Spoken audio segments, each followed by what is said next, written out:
just for a change, we're doing the reading somewhere else. And we're actually at home. It's kind of raining outside. It's been the most miserable summer I think I've ever experienced in the U.S. Reminds me of old Blighty.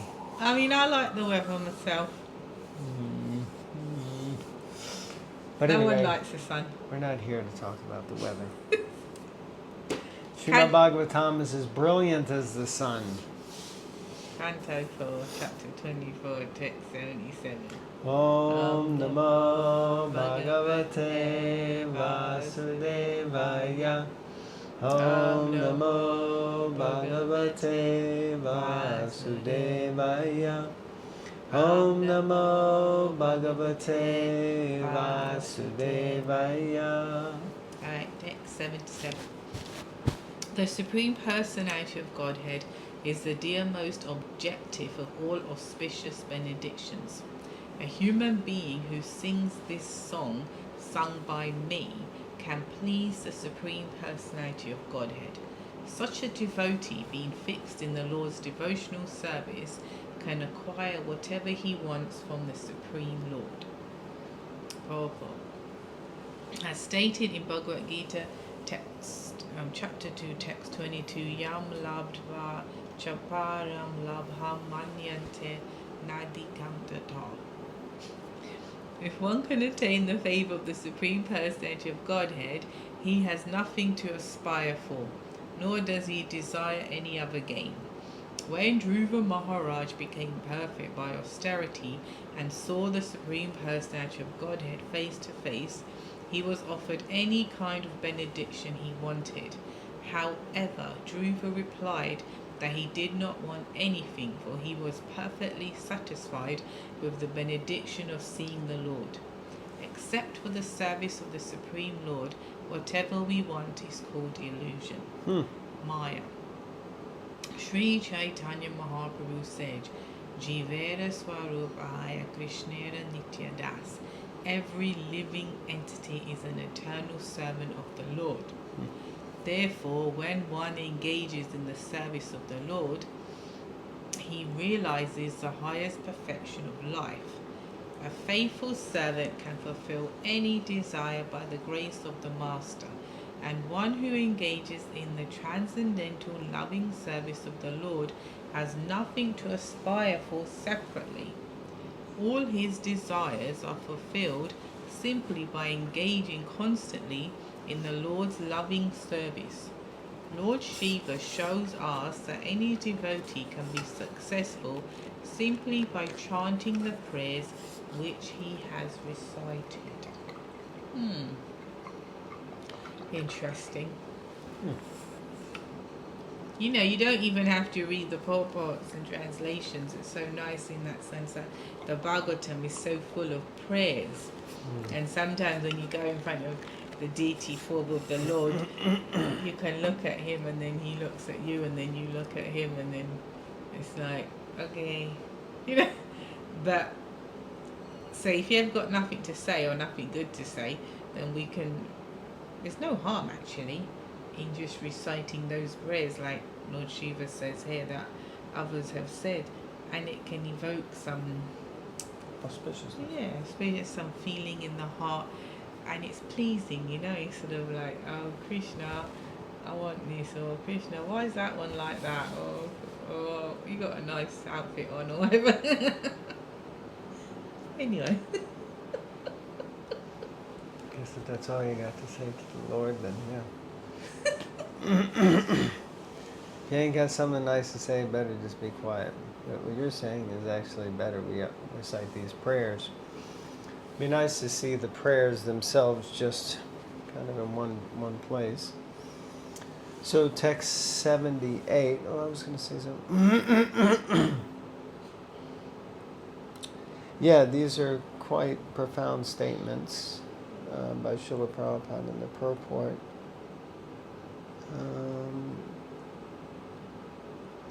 First in the verse it says can acquire whatever he wants from the Supreme Lord. So we have to be careful what it is that we want.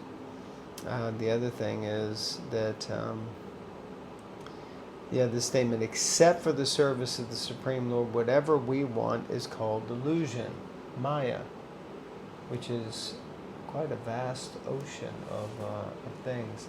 Most people probably want a little bit more than just service, or they're not quite clear how whatever they're trying to do can become service, how we can dovetail, this famous saying of Srila Prabhupada, we can dovetail, fit it together so that it works, that it's engaged in Krishna service, working, going to school, being in a relationship, getting a car, using your camera or your phone, using your equipment, dovetailed in Krishna service. So we transfer the desire for some object to be engaged in service. Ultimately, the idea is we just want to always be engaged in service, and then naturally whatever we do becomes a manifestation of that. Any thoughts on that? I already said my thoughts. Okay. Text 78. Translation. A devotee who rises early in the morning and with folded hands chants these prayers sung by Lord Shiva and gives facility to others to hear them certainly becomes free from all bondage to fruitive activities. Haribo, my dear Lord, that would be great. Purport. Mukti, or liberation, means becoming free from the results of fruitive activities. As stated in Srimad Bhagavatam, Muktir hitvanyata rupam swarupena vyavastitihi.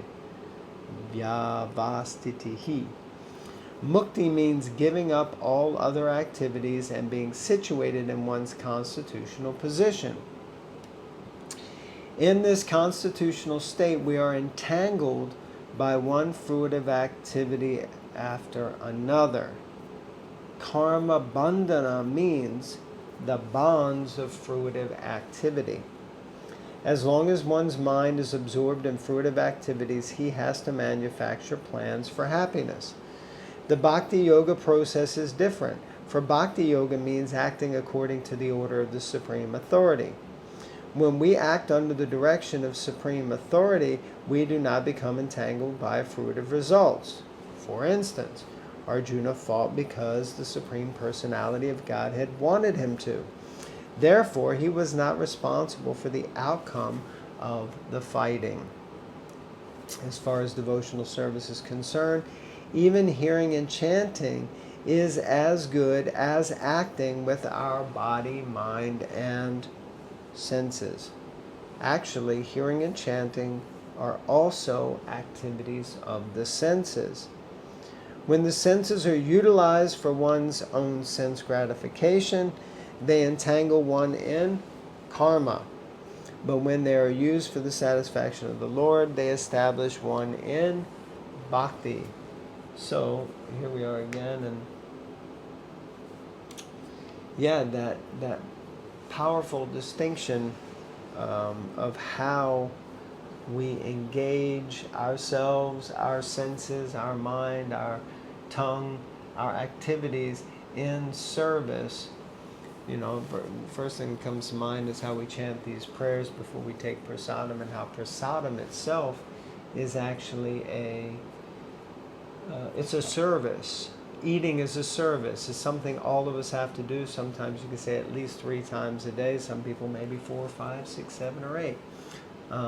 So eating can become a service.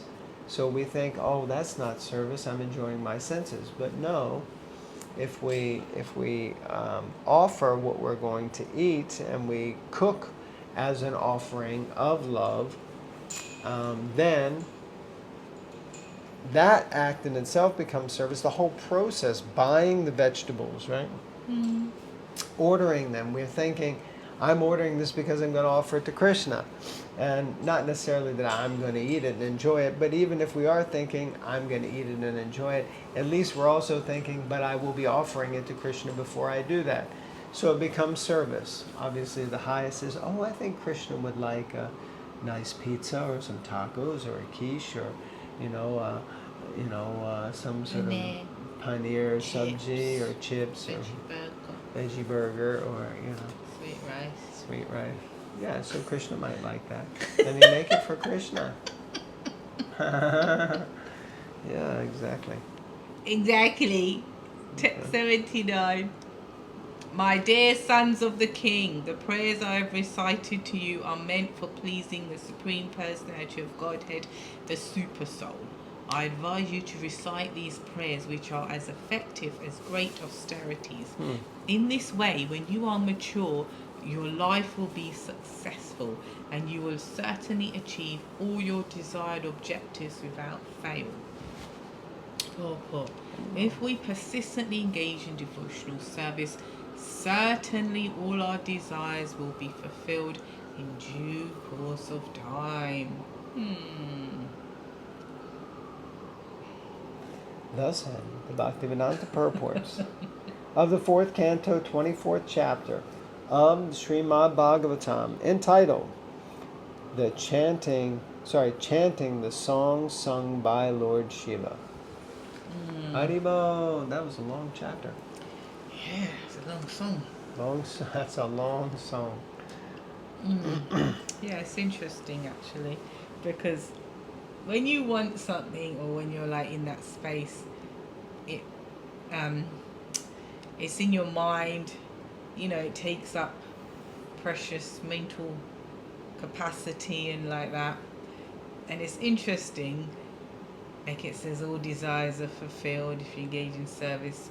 As we see, nectar of devotion, there's like, there's 6 side benefits of devotional service?